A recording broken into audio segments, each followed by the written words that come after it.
Once upon a time in the village of Yuzok, there was a beautiful young teenager named Chioma. In this same village lived King Ikena, who had two sons, Uche, the firstborn, and Nduka, the younger. Uche was known for being kind and gentle, but Nduka was arrogant and proud. One day, Chioma was walking home with a basket of millet on her head when she passed by Prince Nduka. She had heard many stories about his arrogance, so she decided not to greet him. Prince Nduka noticed this and became furious. Chioma stopped and turned around. Angered by her response, Prince Nduka pushed the basket off her head, spilling the millet onto the ground.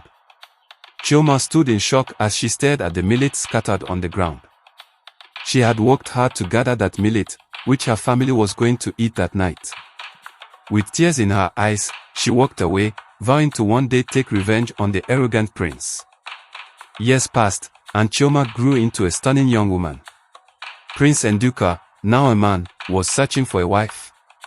One day, while passing through the village, he saw a beautiful woman he didn't recognize. It was Chioma, though she had grown and changed so much that he didn't realize it was her.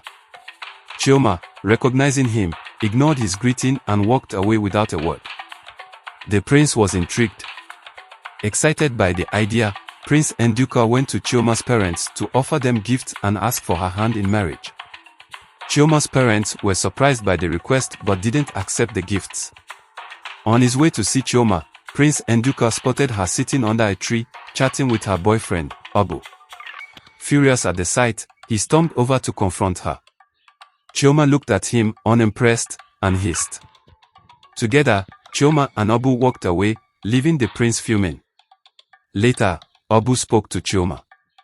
Chioma explained the story of how, years ago, Prince Nduka had thrown her basket of millet to the ground. Blinded by jealousy and rage, Prince Nduka sent bandits to attack and injure Abu. When Chioma found Abu badly injured, she knew it was the prince's doing. She went straight to the palace to confront the king. The king was furious when he heard this. A few days later, Prince Nduka reluctantly went to Chioma's home to apologize. Chioma, I am sorry for everything. But why didn't you accept my proposal? Chioma looked him in the eye and spoke firmly. Do you remember, years ago, when you threw my basket of millet to the ground?